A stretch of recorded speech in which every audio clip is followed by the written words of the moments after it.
Ça y est, nous sommes enfin en direct sur ce festival international du court-métrage de Clermont-Ferrand dans Instant Court sur Spectre avec un tas de problèmes techniques. Vous savez, le fameux débit clermontois, il est bon l'après-midi, il est clairement moins bon à 18h. Bref, nous sommes ensemble pour une petite heure, entre environ 50 minutes. On va parler évidemment cinéma, on va parler court-métrage. On a de très beaux invités ce soir, vous le verrez. Dans un nouveau décor, nous sommes au Petit Vélo, en plein cœur de Clermont-Ferrand, et ça nous fait grand plaisir. Un grand merci à la ville de Clermont-Ferrand qui rend cette émission possible. J'accueille dans quelques instants notre premier invité. Je vous propose de rejoindre le plateau. C'est la rubrique À court ouvert. À court ouvert, ce soir, qui a le grand plaisir d'accueillir Victor Boulanger. Bonsoir. Victor. Et merci d'être parmi nous. Merci à vous de m'avoir invité. Et d'avoir patienté aussi pendant ces problèmes techniques. Ça fait partie finalement d'une émission. Est-ce que ça vous est déjà arrivé ce genre de petit bug ? Pas du tout. Eh ben, c'est une première. Voilà, nous sommes heureux d'avoir contribué à faire une première ce soir. Victor qui est venu nous parler de son court-métrage qui s'appelle Sourdingue. Rapidement, un petit mot sur le synopsis déjà peut-être ? Le synopsis, il est chouette parce qu'il est court. C'est un don d'amour à la funeste résonance. Et c'est très poétique. Je te laisse nous poser quelques questions et nous mettre un petit peu dans le bain. Bien sûr, avec très très grand plaisir. Déjà, enchanté Victor, Maxime du coup. Enchanté. J'ai pris un temps fou à comprendre l'intégralité de votre court-métrage. C'est-à-dire que j'ai dû le revoir plusieurs fois. Donc j'avais une question qui peut paraître un peu bizarre en termes d'ouverture, mais est-ce que vous prenez un malin plaisir à jouer avec la conscience du spectateur ou du moins à perdre le spectateur? Est-ce que c'est un truc qui a été réfléchi tout au long de l'écriture du court-métrage ou c'est une écriture pour vous qui vous paraît simple ou c'est votre écriture de base en fait? Alors, non, question très très intéressante parce qu'en fait c'est tellement hyper personnel comme film, j'y mets beaucoup de moi quoi, parce que voilà, je suis malentendant, je viens vraiment du village où on a tourné, etc. C'est tellement très personnel, je mets tellement de moi dans ce film, et en plus j'ai joué avec le temps quoi, vraiment le passé, présent, futur est vraiment disloqué dans le film, que c'est vrai que il peut dérouter, et c'est vrai que c'est pas un court-métrage dramaturgique et on est vraiment plus dans l'émotionnel quoi. C'est pour ça que peut-être ça peut dérouter de temps en temps, et c'est vrai que je suis parti sur quelque chose vraiment où c'est plutôt le bid qui est vraiment là que je demande au spectateur qu'il active que plutôt son cerveau quoi. Donc voilà. Merci beaucoup pour votre réponse très concrète. C'est vrai que tout le film, on me l'a très bien dit Evan pour la présentation, il y a une espèce de poétique symbolisme. Vous ne montrez pas la mort, vous ne montrez pas le sexe. Par contre, une chose qui est très bien représentée, c'est la surdité. Du coup, et c'est vrai que les 3 premières minutes m'ont beaucoup perturbé parce que du coup c'est vraiment un film où il y a peu de son finalement, et je me demandais si pareil comment on réfléchit, comment on le pense, comment on le prépare en fait, ce genre de parti pris. Oui, en fait, c'est vraiment après le tournage, au montage avec le monteur image, où vraiment on a un peu scindé le film en deux. C'est vrai que là, on a vraiment une première partie de 10 minutes où vraiment c'est très calme, où ça parle très très peu, et où un peu justement on est dans une surdité un peu. Il y a très très peu de son. Je voulais justement sur le tournage qu'on n'ait pas de son d'oiseaux, de circulation.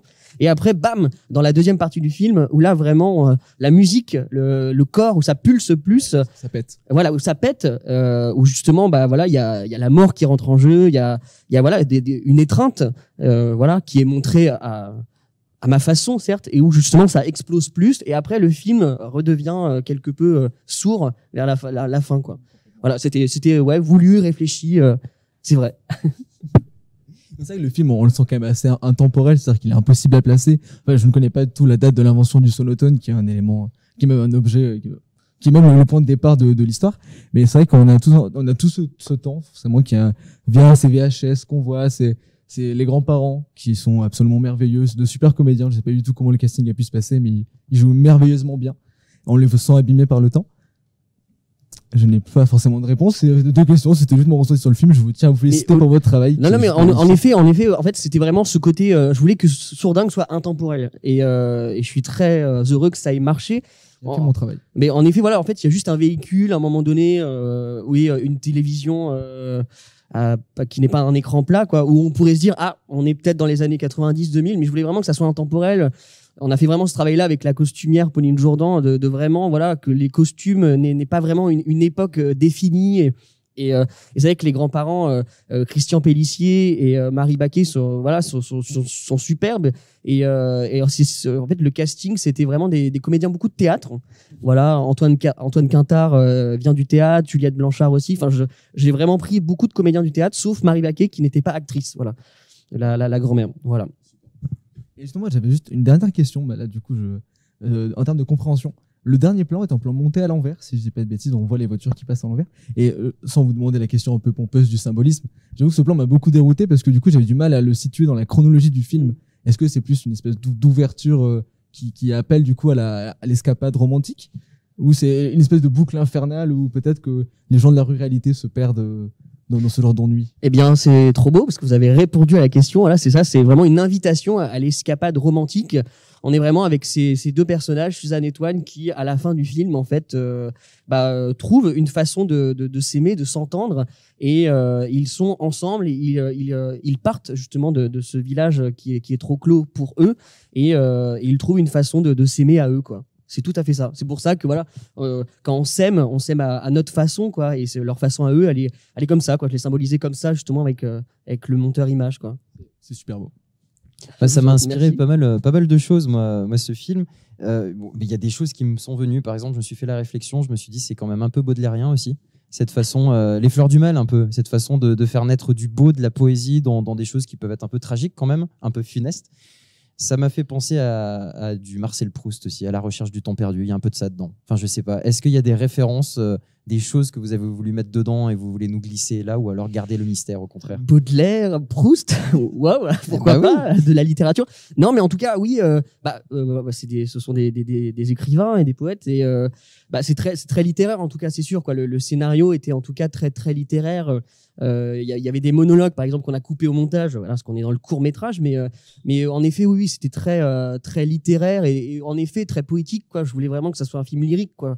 Moi, à chaque fois que je choisis de faire du cinéma, c'est pour être ailleurs justement, et pour qu'il y ait de la poésie en tout cas dans chaque plan, dans chaque fait et geste, et dans chaque parole aussi, ouais, bien évidemment. Ouais. J'avais une question pour rebondir. Est-ce que vous pensez que cette écriture-là, où on perd vraiment le spectateur dans le temps, est-ce que vous pensez que ce serait digeste en termes de long métrage? Eh bien, c'est une excellente question. En tout cas, ce que je peux vous en dire, c'est qu'il y avait justement des monologues qu'on a dû couper parce que, certes, on était dans le court-métrage, et c'est vrai que c'était un exercice périlleux dans lequel je me suis lancé, de vraiment chercher une nouvelle langue avec les comédiens. Et je pense que cette langue-là marche parce que, justement, il y en a très peu. Je ne sais pas si elle aurait marché s'il y en avait beaucoup, en tout cas. Ça, c'est sûr. Je suis entièrement d'accord avec votre réponse. Bon, j'ai beaucoup aimé aussi tout le travail sur la danse, la musique à l'intérieur du film. Est-ce que vous voulez en dire un petit mot en plus, ce travail que vous avez fait, le commenter un peu? Et bien sûr, donc c'est Roche Noir qui a fait deux musiques du film, et la chanson a été créée par Martin Lefebvre et Manon Grange. Et c'est des amis à moi en fait, voilà, qui viennent de Rouen, parce que moi je viens de Rouen, et c'est des musiciens très talentueux, et je voulais vraiment travailler avec eux. Et ils m'ont vraiment créé les musiques grâce au scénario. Le tournage n'avait pas été encore fait, et voilà, ça rend super bien. C'est vrai que le public est vraiment très très très très fan de cette chanson dans le film, vraiment. Et je voulais vraiment une chanson, quoi. Vraiment, moi j'adore la chanson, les chants français, un peu années 80, on va pas se le cacher, hein.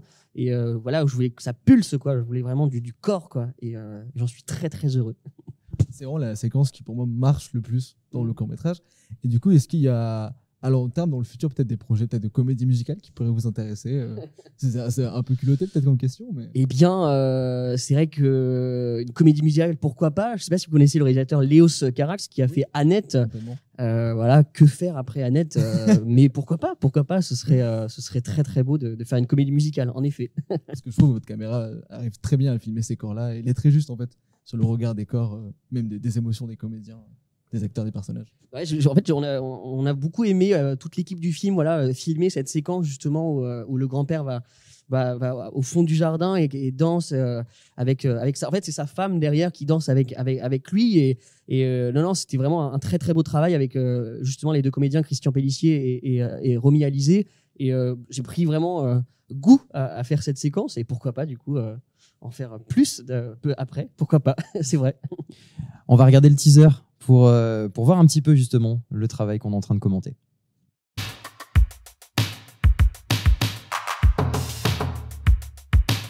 Bonjour, je m'appelle Victor Boulanger, je viens de Pitre. J'ai réalisé le film intitulé Sourdingue. Je suis en compétition nationale au Festival du court-métrage de Clermont-Ferrand 2022. Dans ce funeste film, il n'y a pas Oscar. Ni Tati, ni de pataproute, Babar en trousse, point de gilet, yo-yo, arrosoir, Daniel, mégot, minou, portable, pipeau. Il n'y a toujours pas Jean-Pierre Melville, ni DiCaprio.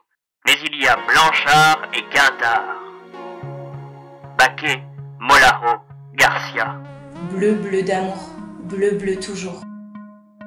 Pélissier, Moustache, Banda, de la terre, Romidance. Encore de la terre. Saldo, lit, VHS, boutonné, boulangerie, mouchoir. L'amour. Comme au premier jour, notre amour éternel. Et le sommeil éternel. Voir quelques images, c'est très drôle, ça fait sourire, mais très beau travail. Est-ce qu'on peut dire un petit coucou peut-être aux habitants de Pitre? D'ailleurs, comment ils appellent les Pitriens habitants? et les Pitriennes, tout à fait. Bah, c'est là d'où je viens, quoi. Et ouais. Vraiment là, de là où il y a toute ma famille, quoi. Vraiment ma grand-mère, voilà, des vivants, des disparus, quoi. J'ai vraiment toute ma généalogie là-bas. Et je voulais juste citer aussi dans les questions d'avant, c'est vrai que j'ai fait un beau travail avec la chorégraphe qui s'appelle Sarah Locard, justement, et juste voilà citer aussi ces formidables comédiennes qui sont Lisa Garcia et Sandrine Molaro, voilà, qu'on voit dans La Boulangerie et au Cimetière, voilà. Ils sont vraiment des actrices fabuleuses. Voilà. Bah, le message est passé. En tout cas, merci d'être venu sur notre plateau. Merci à vous. Victor, nous parler de ce très beau court-métrage que vous pouvez retrouver en compétition dans le programme F3. Programme F3 qui est bien sûr visionnable jusqu'à la fin du festival, on le rappelle, le samedi 5 février prochain. Merci encore, bon retour et bonne continuation sur ce festival. Merci infiniment. On va continuer notre émission Instant Court avec cette première chronique aujourd'hui, c'est notre moment chasse à court. Chasse à court, donc, avec Maxime qui reste sur notre plateau exactement. pour nous parler d'un cours qui s'appelle Cucumbers. Exactement. C'est un cours un peu bizarre quand même. Il est assez, on peut le dire, il est assez. En fait, tout simplement, on y suit la psyché, la psychose dans son personnage principal qui évolue tout au long du film. Et le synopsis est très simple. C'est un photographe célèbre à succès qui rencontre un fort succès dans sa vie, succès professionnel, succès avec les femmes, qui au fur et à mesure de ses shootings se voit apparaître en concombre. Et ce concombre va le suivre durant toute sa vie jusqu'à la résolution de l'intrigue. Ça nous fait beaucoup penser à le chiffre 13 de Jim Carrey, avec Jim Carrey personnellement. On regarde le teaser de ce court-métrage très particulier. Ah, il n'y a pas de teaser, on me fait des grands gestes en régie. Oui, c'est bon, les gars, calmez-vous, on est en direct, mais c'est pas grave. Vous regarderez. Franchement, c'est complètement déjanté. Très surprenant, je sais pas ce que tu en as pensé, mais certains l'ont vu et m'ont dit que c'était dérangeant par moment. Ouais, parce qu'en fait, il y a tout un truc où l'animation du film nous perd, c'est-à-dire que la caméra est toujours tremblante. Il n'y a jamais de moment où on respire. C'est un film où le blanc a une énorme importance. On n'est jamais trop bien spatialisé. On se demande toujours dans quelle situation on évolue, dans quel univers. Il y a tout ce truc. En fait, on sent et on voit déjà la dégradation du personnage. Il y a aussi un énorme jeu sur le bruitage. C'est-à-dire que le clic de l'appareil, on l'entend à répétition. Donc, on a déjà pas mal d'indices sur le pourquoi de ce concombre apparaît. Et il y a beaucoup de références pop culture qui nous font énormément plaisir. Il y a 2-3 acteurs connus, il y a des photos très célèbres. Personnellement, j'ai vu une ref à Mr. Pickles. Je sais pas du tout si tu as le cartoon américain. Oui, carrément, bien sûr. Voilà, exactement. Diffusé par une chaîne dont on taira le nom et partenaire de Canal+. J'allais le dire, la boulette, l'amateurisme. Et non, pour le coup, en fait, j'ai totalement cliqué pour le synopsis qu'on a dit juste avant, qui m'a paru hyper le mot est compliqué. À Brest. Ouais, exactement, à Brest. Et non, en Bretagne. Et j'ai beaucoup apprécié ce court-métrage, il m'a beaucoup surpris. Comme dit, la technique d'animation est assez innovante. C'est-à-dire qu'il y a, même sur l'écran, il y a des espèces de glitch. Dans ce truc, on se rend compte que oui, le cadre où se passe le film n'est pas du tout sain. Et la dégradation mentale passe par là. Et je trouvais que c'était un excellent exercice technique. Bon, alors du coup, court-métrage qu'on peut retrouver dans la catégorie labo, programme labo. Les labos, alors il y a à boire et à manger. Il y a des choses surprenantes, d'autres un peu moins. En tout cas, on peut, à raison, je pense, être particulièrement chamboulé quand on sort des séances. Donc allez-y, franchement, c'est un exercice à expérimenter pendant ce festival du court-métrage. Merci Maxime d'être venu nous parler de ce cours. C'est le moment choisi pour notre rubrique, notre micro-trottoir habituel, prix de cours. Aujourd'hui, grâce à des images captées par Mouad au montage Romain. Une petite question, donc déjà, comment se passe ce festival du court-métrage pour l'instant? Je sais pas. C'est pas le court-métrage là? On a vu personne. L'image, c'est primordial. C'est pour ça qu'Internet se développe. C'est production Marc Dorcel, c'est ça? J'ai participé à 2 petits films de court-métrage. C'est mieux qu'un grand film. Parce qu'il faut tout enregistrer sur un micro. Mais c'est pas pour ça que j'ai vanté. Hein. Le cinéma, j'adore. Jean Gabin, Edith Piaf. Vous n'êtes pas figurant sur un Disney? Non. Putain de Non, mais c'est pas France 3, ça. Que dit une chauve-souris qui croise une limace? Une femme dénudée à ce prix-là, c'est pas cher. Le prix d'un petit hamburger chez McDonald's. Il y a toujours des personnes qui sont un petit peu particulières. J'ai sorti des chapeaux vintage, fabrication française des années 1920. Vous voyez, elle est inquiète parce que vous avez un objet qu'elle ne connaît pas. On y va, on va rentrer dans la maison des cultures aujourd'hui, donc à Clermont-Ferrand. Elle a quel âge? Elle a 3 ans et demi. Ah, elle est toute jeune. Elle est toute jeune, oui. C'est fiable sur la durée, oui, puisque plus de 12 ans pour celui-ci. Ok, bah, je le cache, c'est du Canal+. Ouais, c'est Canal+. Ok, bah, hey, je passe à Canal+, moi. Il y a toujours des personnes qui sont un petit peu particulières. Donc, c'est un homme. Il est là. Et puis, finalement, en fait, il n'est pas là. Il a toujours des blagues à 2 balles super bonnes. Merci beaucoup pour ces infos. Et vous passerez le bonjour à Bernard surtout. Bernard qui est... Bernard de l'organisation. Ah oui, Bernard de l'organisation. C'est vous Bernard de l'équipe d'organisation? Pas du tout. Comment ça se passe ce festival? C'est le festival. Ben, attendez, d'abord il faut que je mette ma masque. Je ne parle pas bien français. C'est bien ce qui me semblait. Merci beaucoup. Merci. Comme d'habitude, des séquences incroyables, puisqu'on a pu revoir des festivaliers qu'on avait croisés les autres années. Alors, pas l'année dernière, vous vous en doutez. Puis des séquences sur la brocante et le marché de Clermont-Ferrand ce matin, c'était absolument incroyable. C'est lors de notre seconde interview sur ce retour plateau à cours ouvert, 2e édition. Et pour cette seconde interview, une très belle invitée ce soir, puisqu'une réalisatrice de talent, s'il en est. Bonsoir Marion, merci d'être sur notre plateau, réalisatrice de Ce n'est rien. Bonsoir et merci beaucoup. Mais avec plaisir, c'est un plaisir de vous accueillir. Camille, bonsoir. Sur le plateau, de vous accueillir toutes les deux, puisqu'on a dit qu'on se tutoyait en off, évidemment, c'est tout ici du direct. Alors, Camille qui va aussi pouvoir te poser quelques questions sur ce court-métrage, peut-être pour commencer, nous expliquer un peu le synopsis, de quoi ça parle. Alors, pour faire court, c'est un film sur l'emprise dans la relation amoureuse et c'est un film qui pose la question de la fin de l'amour, la possibilité de la fin de l'amour, la fin de l'emprise, pour faire court. C'était voilà. Court au moins. C'est dans le thème. Trop bien. Okay. Eh ben, enchantée Marion, donc ça a été un plaisir de voir ton court-métrage. Merci. Donc j'ai pas mal de questions à te poser justement par rapport à ce que tu as fait. Donc dans ton film, donc il y a plusieurs quand même éléments. Et donc d'abord tout ça, bien sûr la troupe de théâtre, voilà. Et j'ai vu que la pièce que tu répètes en fait, c'est avec une de tes comédiennes qui s'appelle Joséphine Lévy. Je voulais savoir en fait si tu pouvais parler de la création en fait, de votre projet et quel est le lien, voilà. Oui, absolument. Donc Joséphine Lévy, c'est aussi ma sœur. Okay. Et elle est autrice de théâtre. Et la pièce qu'elle a écrite qui s'appelle « Sinon nous sommes perdus », c'est une pièce qu'on est en train de mettre en scène, nous, avec certains acteurs qui jouent dans le film aussi. Cependant, c'est une pièce qui a beaucoup évolué. Donc le texte de la pièce qui est dans mon film n'existe plus dans la pièce maintenant. Mais elle m'en a quand même fait cadeau pour le film. Et voilà. Et le début de ta question, c'était comment on a travaillé dans le film pour la pièce, c'est ça? Oui, c'est ça. Oui.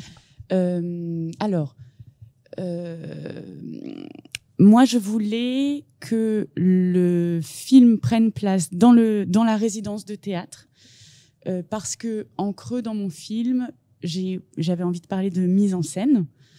de mise en scène de théâtre, mais en fait aussi de mise en scène de soi avec le personnage de Tony, qui est donc le personnage masculin, et de sa manière de prendre la place quand il arrive, et comment ça se fait que tout le monde laisse faire ça, parce qu'en fait il est aussi fascinant, il a parfois une belle manière de prendre la place, ça dépend.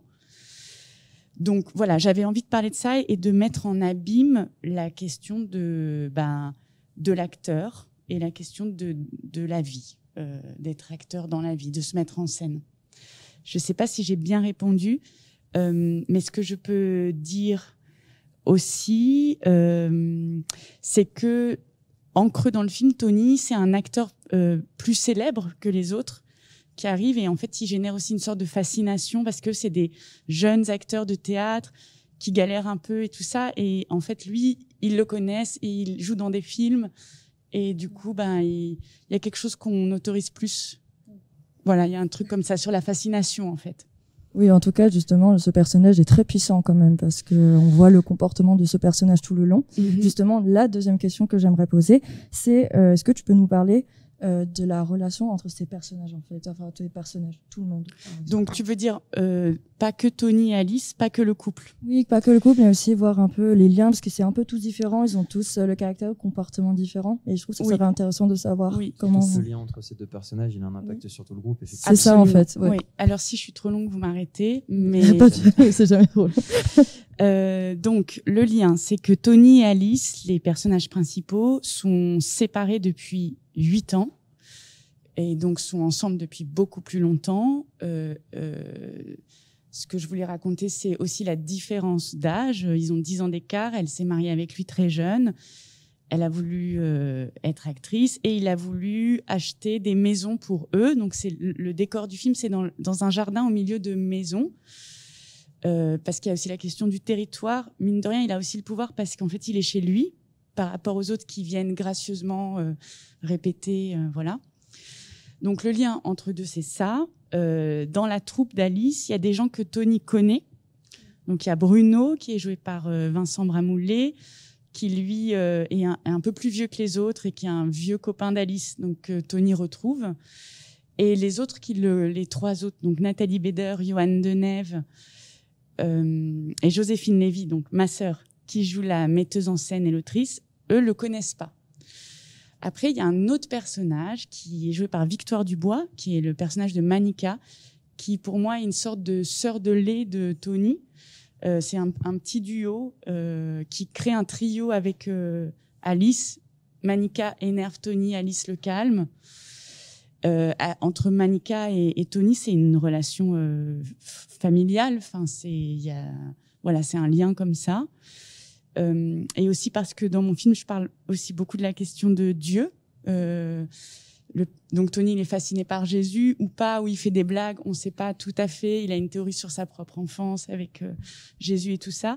Mais ça m'intéressait aussi de travailler autour de cette sorte de trinité entre Tony et puis Manika et Alice comme Marie et Marie-Madeleine.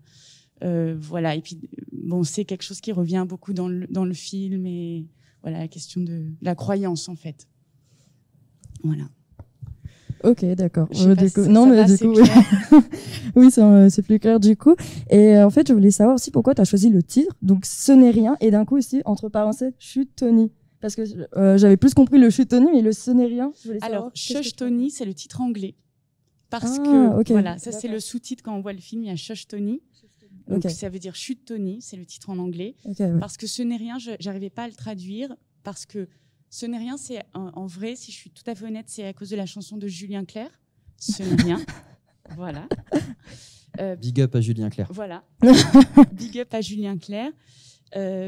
Parce que pour moi, je veux dire, en disant ce n'est rien, je veux dire à Alice qu'on a plusieurs vies et qu'elle va réussir à partir. Et aussi parce que on a plusieurs vies. Bien sûr. Voilà. Tout simplement. Voilà. Et j'aurais la question aussi, parce que j'étais contente d'écouter, on va dire, mais c'est la musique de Mister Oiseau. Positif. Oui, je me suis dit pourquoi tu as pris cette musique, en fait, parce que je trouvais ça rigolo. Et aussi pourquoi il y a cette petite danse, que c'était juste un côté de folie ou c'était ou tout simplement autre chose. Ok, alors d'abord, pourquoi il y a cette danse? C'est que c'est un moment qui, pour moi, c'est un moment de mise en scène que crée Tony, et qui dépasse la mise en scène de théâtre, en fait. Et qu'il y a ce texte qui répète et qu'il en fait quelque chose d'un coup d'extraordinaire. Donc ça, c'était pourquoi il y a ce moment. C'est un moment qui explique aussi pourquoi on peut l'aimer, enfin, parce qu'en fait, il a aussi des qualités. Alors, Mister Oiseau, donc je vais vous dire toute la vérité, parce que j'ai dit la vérité à Quentin Dupieux quand je lui ai demandé les droits. Donc moi, j'aime beaucoup cette musique. Mais c'est un peu un hasard, c'est qu'en fait, on a répété, quand on a fait la chorégraphie, il y avait certaines personnes qui avaient du mal à répéter sans un rythme. Donc, on a mis la musique en répétition. On a choisi de mettre ça, Positif, de Mister Oiseau. Et que sur le plateau, eh ben, pareil, il y a eu des moments, des problèmes de rythme. Et donc, j'ai dit, je vous remets la musique qu'on avait en répète. Et puis, on est arrivé au montage, et avec donc Rodolphe Mola, qui est le monteur du film, on s'est dit, c'est quand même vraiment chambé cette musique. Est-ce que vraiment on crée une autre musique et tout ça? J'ai dit, attends, moi je le connais pas, Quentin Dupieux. Donc, je sais pas trop. Et ultra sympa, je lui ai écrit sur Instagram, il a regardé le film qui était vraiment pas fini en cours de montage, et il m'a dit d'accord. Nous, on a essayé avec Claude François, parce que c'est Alexandra, notre chanson, ça n'a pas marché. Parce que c'est moins facile de le joindre par Instagram. C'est plus difficile. Oui, c'est ça. Ouais. Alors aussi, j'aurais une question, parce que j'ai beaucoup aimé la fin, par rapport aussi à la mise en scène. Sans révéler la chute, évidemment. Oui. Et ben oui. Mais je te remercie parce que j'aime beaucoup aussi. Et trop contente qu'on arrive là. Donc, moi, ce que j'ai beaucoup aimé, c'est la mise en scène de la fin. Déjà, les lumières, les plans, enfin, c'était incroyable. Clairement, j'ai adoré, surtout la fin aussi. Donc, avant d'arriver à la fin, il y avait la scène de la table. Et aussi cette fin, j'aimerais bien peut-être poser cette question après. C'était par rapport, donc du coup, comment a été le travail avec le chef opérateur, du coup, cette organisation. Voilà. Donc là, tu parles pour la séquence de dîner. Dîner, oui. Alors, ça a été qu'on a décidé. Donc, le chef opérateur du film, c'est Paul Morin, et on avait très peu de temps parce qu'on a fait ce film sans argent du tout, et donc on avait une nuit de tournage, et Paul m'a dit. Ça serait pas. Et alors, je voulais que les acteurs et les actrices puissent tourner la séquence dans sa continuité en permanence. Je voulais pas qu'on les coupe. Sauf que elle a été coupée un peu dans le film, mais en tournage, la séquence faisait 18 minutes. Donc, Paul m'a dit, ce que je te propose, c'est qu'on demande à un autre chef opérateur de venir nous aider pour cadrer une deuxième caméra. C'est là que Fabio Calderoni nous a rejoints pour cette nuit de tournage. Donc, on avait 2 caméras et on a tourné dans la continuité. C'est-à-dire qu'à chaque fois, il faisait la scène en entier. Voilà. Pour faire tout le mouvement, en fait, tout le mouvement de Tony. C'est sans dévoiler. Mais on a fait comme ça. Et après, tu demandes pour la lumière? Bien sûr, ouais, c'est vrai, la lumière m'a beaucoup intéressée. Du coup, moi, ce que je voulais, j'avais dit donc au chef opérateur image, au chef électro, j'avais dit j'aimerais beaucoup qu'il y ait une lumière bleue avec une pluie de paillettes constante. Je voudrais que ça soit la lumière de la lune. J'avais regardé chez les loueurs là, les lunes. C'était 3 000 € par jour, ou je sais plus. Donc on a dit ça t'oublie la fausse lune. Et en fait, ce qu'ils m'ont proposé, c'est de faire ce bleu, donc qui est là dans la nuit. Et de prendre des mini boules à facettes et de les mettre sur la table. Elles étaient éclairées. Et donc, ça fait cet effet de petite lumière sur les gens, qui est vraiment, pour le coup, là, c'est une lumière très artificielle, mais c'est vraiment ce que je voulais, c'est-à-dire aller de plus en plus vers la lumière de théâtre, d'où le plan de fin.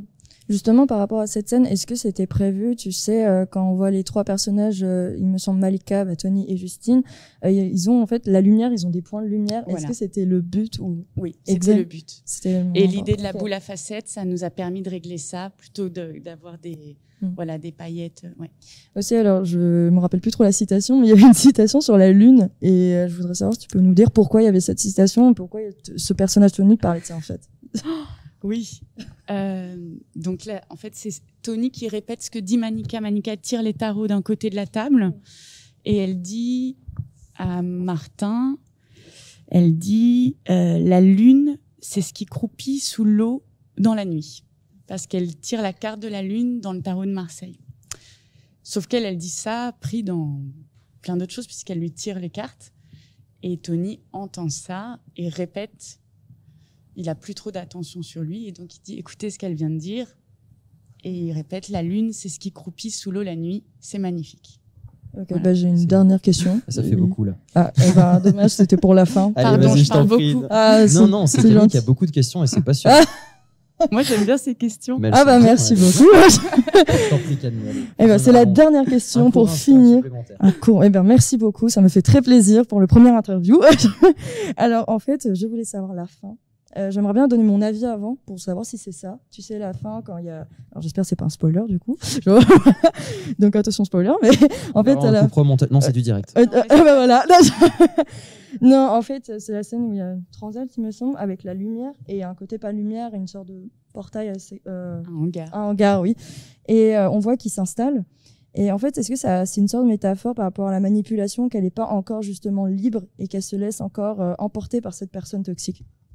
Oui, alors, en vrai, c'est hyper émouvant pour moi. Oui, c'est ça.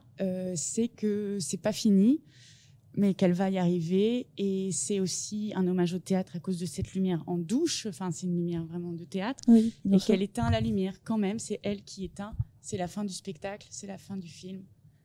Le théâtre est fermé. Voilà. C'était une belle fin, on a bien fait de clôturer là-dessus. Merci beaucoup Marion d'être venue sur notre plateau et merci Camille pour toutes ces questions. Visite de courtoisie maintenant, pour faire une transition en douceur. Visite de courtoisie avec un reportage proposé par Rayana, Enzo, Lydie et Elisa au montage. Aujourd'hui, on visite l'exposition consacrée à Swallow the Universe et vous avez pu bénéficier de mon accent anglais en prime time. Aujourd'hui, nous sommes devant Rosa Darua, où les œuvres de l'artiste japonais Daishi Mori sont exposées. L'une d'entre elles ayant été adaptée par le réalisateur Luis Nieto dans le court-métrage Swallow the Universe. Ça parle d'un enfant qui est perdu dans la forêt après un accident avec ses parents et puis qui se retrouve avec un super pouvoir shintoïste dans une dent qui l'aide à se défendre des animaux qui étrangement veulent arracher son visage. On ne sait pas trop pourquoi, c'est comme un espèce de masque que les animaux ils veulent porter. Toute cette histoire vient d'un artiste japonais qui s'appelle Daichi Mori. Il y a 4 rouleaux comme ça dans le film en fait qui ont été collés bout à bout et c'est un plan séquence que j'ai fait sur ces peintures et qui ensuite des parties ont été animées, un 2D et un 3D.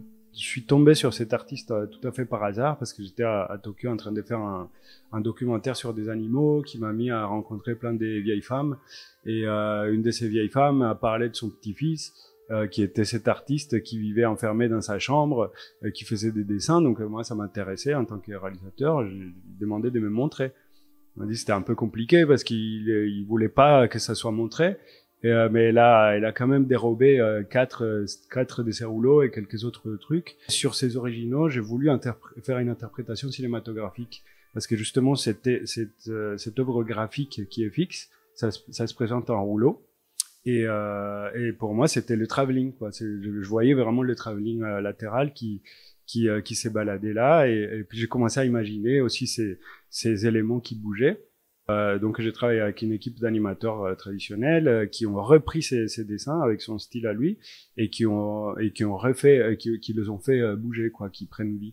L'opportunité m'a été donnée par le producteur de Nieto de pouvoir, producteur du film Autour de minuit, pouvoir accueillir cette exposition et c'était vraiment une très belle occasion de lancer le lieu puisqu'après il y aura une quinzaine d'artistes et ce sera un fonctionnement de boutique. Donc c'était leur créer un beau chemin que d'accueillir cette exposition qui est absolument magnifique et très foisonnante. Voilà, c'est une ouverture en fanfare. L'exposition est ouverte pendant toute la durée du festival, tous les jours de 10h30 à 18h30 et mardi soir à 18h. Donc il y aura un petit aller-retour à faire entre ici la boutique curieuse où Nieto va dédicacer les coffrets de luxe qui seront donc le Blu-ray du film et les reproductions des rouleaux qui ont permis de créer le court-métrage d'animation. Et puis Ne Rien Faire, donc le petit restaurant Ne Rien Faire où il y aura donc un pot.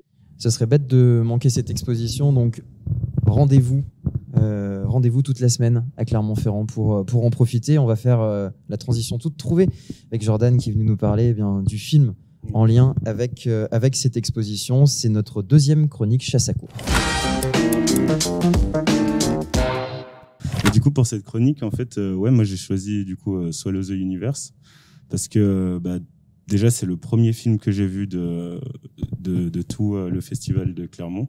Il fait partie du lab dans la pastille L4.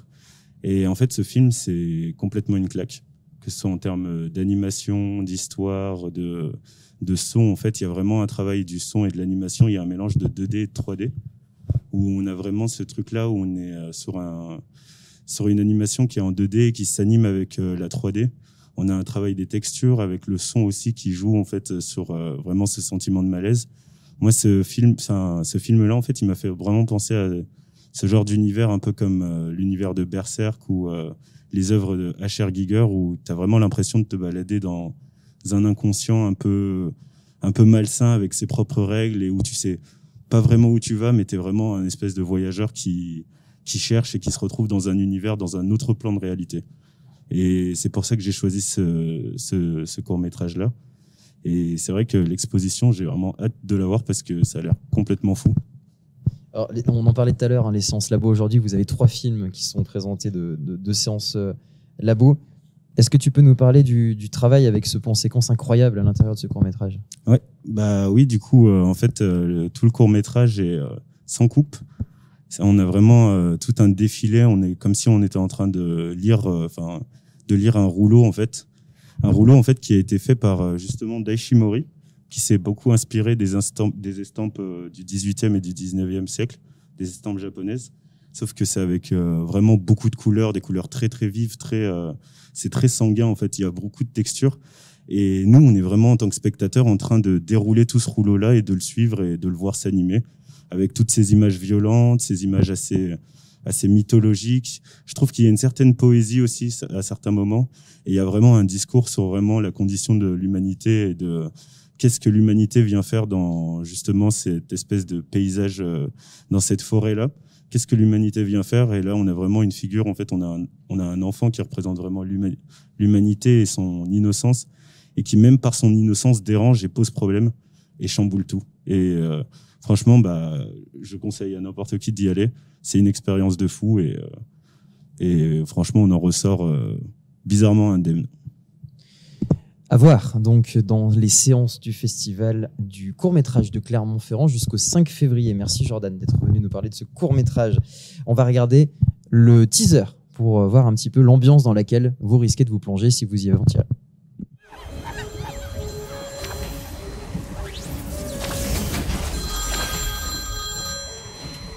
再び宇宙の生死のこの雨。もし神がこの世界を創造したら、私はこの神になりたくありません。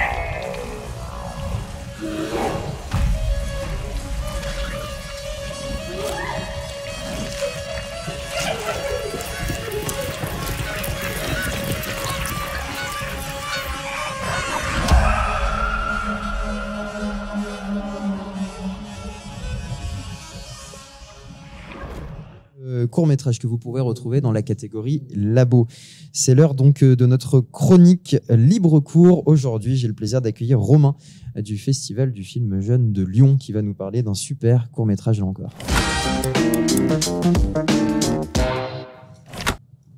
Bonjour Romain, merci d'être sur le plateau d'Instant Court. Bonjour Evan, eh bien merci à toi. Un court-métrage qui s'appelle Dependence, avec une sorte de jeu de mots à l'intérieur, mais mon anglais ne me le permet pas.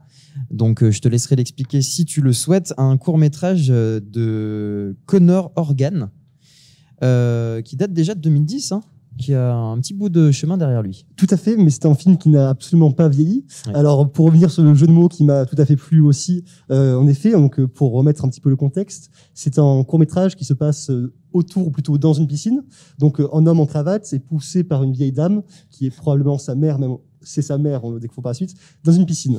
Et au lieu de se débattre dans l'eau, ce dernier va avoir la réaction de danser. Il va danser donc de manière tout à fait poétique. Il va presque voler dans l'eau, si je puis dire, accompagné d'un piano magnifique. Et sa mère va plonger le rejoindre. Les deux vont valser. C'est un film très poétique qui m'a beaucoup touché. Alors, est-ce que tu peux nous parler justement de ce lien, de cette relation entre le fils et sa présumée mère, puisque c'est une déduction qu'on peut en faire? Bien sûr. Alors déjà, tu as fait dans le titre le sentiment de dépendance entre un fils qui quitte sa mère et qui est poussé par sa mère à prendre entre guillemets ses ailes, ou plutôt ses nageoires dans l'eau. Et puis finalement, on se dit que ce fils s'épanouit dans l'eau, nage, mais il est finalement rejoint par sa mère, dans le sens où peut-être qu'on ne quitte jamais vraiment ses parents, sa maman, et que au fur et à mesure qu'on évolue, on arrive toujours à renouer un lien, à danser avec la vie, à danser avec ses proches. Bon, on n'aime pas les symboles dans le cinéma, on aime bien quand c'est suggéré, mais enfin là quand même ça serait gros de ne pas voir le début, cet homme entièrement habillé, poussé dans la piscine. Bon, il revient dans le ventre de sa mère d'une certaine façon. Oui, tout à fait. Et puis le cadre aquatique, il porte bien propos aussi. Merci d'être venu nous parler de ce court-métrage qu'on recommande. Alors, on peut le retrouver encore en ligne, me semble-t-il? Oui, tout à fait, ou à la séance D4. Je ne sais pas si repasse, mais n'hésitez pas, je vous le recommande avec vraiment un grand enthousiasme. Les chroniques présentées par le LIF, l'organisateur du Festival du film Jeune de Lyon, qu'on peut retrouver toute la semaine dans Instant Court en direct. Et on se retrouvera donc demain avec un nouveau chroniqueur. On garde un peu la surprise, on ne le révèle pas tout de suite. Merci d'être venu sur notre plateau. On va retrouver Daniela maintenant pour nous parler encore d'un court-métrage dans la programmation Labo sur le plateau d'Instant Court.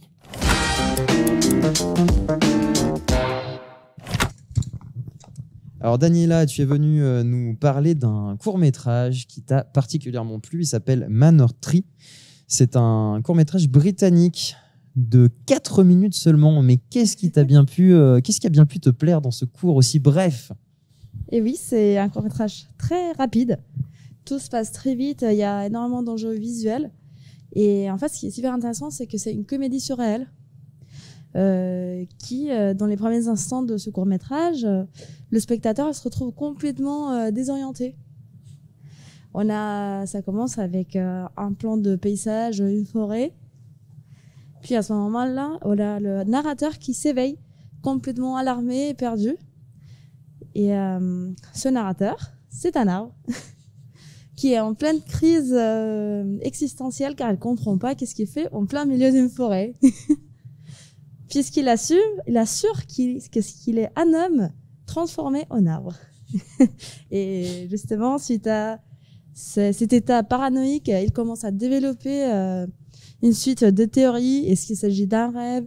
Est-ce qu'il est un homme qui a consommé des psychotropes et maintenant il vit l'expérience d'un arbre? Ou est-ce qu'il est un arbre avec une maladie et il hallucine qu'il a été humain? Et ça se passe très rapide. Il faut savoir suivre. Tu peux nous parler un petit peu justement du travail graphique de ce cours? Oui, comme je disais, il y a un fort enjeu visuel qui va des plans en changeant très dynamiquement jusqu'à des mouvements caméra qui essayent d'imiter des démarches biologiques comme la respiration, la désorientation. Mais aussi, on a une partie prise du réalisateur que c'est nous faire part d'un phénomène psychologique visuel, qu'il s'agit de la pareidolie, que c'est de voir un visage dans les objets. Du coup, là, tu retrouves un visage dans l'arbre parlant. Du coup, je recommande énormément ce film, car c'est vrai que la catégorie expérimentale, c'est pas forcément la plus simple pour commencer dans la cinématographie. Mais lui, particulièrement, je le trouve assez simple en compréhension et surtout très comique. Merci Daniela d'être venue nous parler de ce court-métrage sur le plateau d'Instant Court.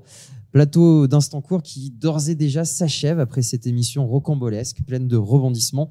C'est le moment de la chronique court-circuit que je vais avoir le plaisir d'animer directement à côté de la tireuse ce soir.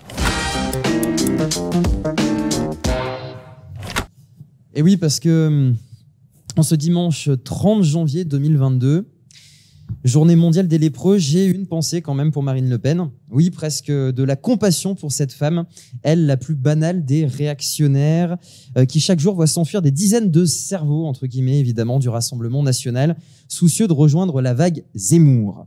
Éric Zemmour, lui, a senti le vent tourner en sa faveur, peut-être grâce à la densité de ses oreilles qui représentent, il faut dire, les 2/3 de la superficie du Puy-de-Dôme. Le Puy-de-Dôme, où il ne se passe pas grand-chose. Mais on apprend quand même ce matin, dans la montagne, que Marie-Claire Puissaucher, 83 ans, est toujours à la tête du dernier bar de Quinla, Une force de caractère qui mérite au moins un classement au patrimoine mondial de l'UNESCO ou une distinction type Légion d'honneur, un peu comme celle remise à Agnès Buzyn pour avoir brillamment déserté son ministère pour aller se prendre une tôle au municipal à Paris. Dans l'actualité locale encore, la perspective d'un TGV vers Clermont-Ferrand et Lyon refait surface, titre BFM TV. Il faut dire qu'il est visiblement délicat de faire arriver les trains dans la capitale de la diagonale du vide. Les Clermontois qui nous suivent voient assurément de quoi on veut parler. Big up à la SNCF, bien entendu, on n'est pas ensemble. Dans le Puy-de-Dôme. Le Puy-de-Dôme, où baigne le festival du court-métrage et sa brocante, ce dimanche matin, où on a pu croiser des badauds qui venaient faire une bonne affaire. On pense à Bernard, heureux nouveau propriétaire d'une poupée particulièrement laide, visiblement fabriquée en Bulgarie dans les années 80, et à Timothée, qui devra grandir dans une pièce où trônera désormais le portrait d'un bichon frisé délavé, visiblement affecté d'une maladie rare, qui le rend non seulement disgracieux, mais qui inspire aussi une peur presque irrationnelle, la même que celle qui nous prend aux tripes quand on découvre avec effroi que la belle-mère a encore préparé son célèbre ragoût de foie de volaille, celui qui nous fait passer une demi-journée sur la cuvette des toilettes, l'autre moitié à faire des lessives. Non, il n'y a pas à dire, il règne une ambiance bon enfant sur ce festival. Les festivaliers arrivent enfin, les bénévoles sont toujours fidèles au poste. Ce matin, on nous disait que tout allait pour le mieux. C'est aussi ce que disait Émeric, notre régisseur, hier soir en sortant de la cafette, mais c'était visiblement quelque peu présomptueux, lui qui a à tout prix voulu tester l'île flottante et la mousse au chocolat, malgré nos mises en garde appuyées. Que de regrets, que de défaillances. Nos chroniqueurs n'ont pas manqué à leurs obligations, eux non plus. Rigoureux, travailleurs, ils ont d'abord bravé la pluie avant de devoir regarder des films. En récompense, ils ont pu apprécier les meilleurs tubes des années 80 dans le minibus, avec en guest Alexandra de Claude François, interprétée par une Elisa Michel, notre productrice qui n'a même pas eu besoin d'une pinte d'IPA pour pousser la chansonnette sous le regard terrifié des étudiants de la Cinéfabrique qui n'en ont pas dormi cette nuit. Mais malgré tout ça, il est bon le temps passé à Clermont, à parcourir les salles obscures, à flâner dans les travées de la Maison de la Culture, à plaisanter avec les agents de sécurité qui rasent les murs. Oui, tout va pour le mieux en cette douce soirée de dimanche. Un air subtil berce mes jeux de mots, mes rimes, mon humour potache semble toucher son public. Et je me rends compte subitement que plus personne n'écoute ce que je dis, à part Daniela, qui me fait des grands signes comme pour me demander d'arrêter là, car il est l'heure. D'accord, Daniela, je me tais. L'heure de rendre l'antenne à bien trop de gens pour que je ne puisse les citer. Il est temps. Je m'incline. Et là, je vous dis merci. À vous tous de nous suivre chaque soir. Nous serons bien sûr là demain à 18h en direct. D'ici là, n'oubliez pas d'aller voir des cours. Bonne soirée à tous. Merci surtout à chacun. À demain. Ciao.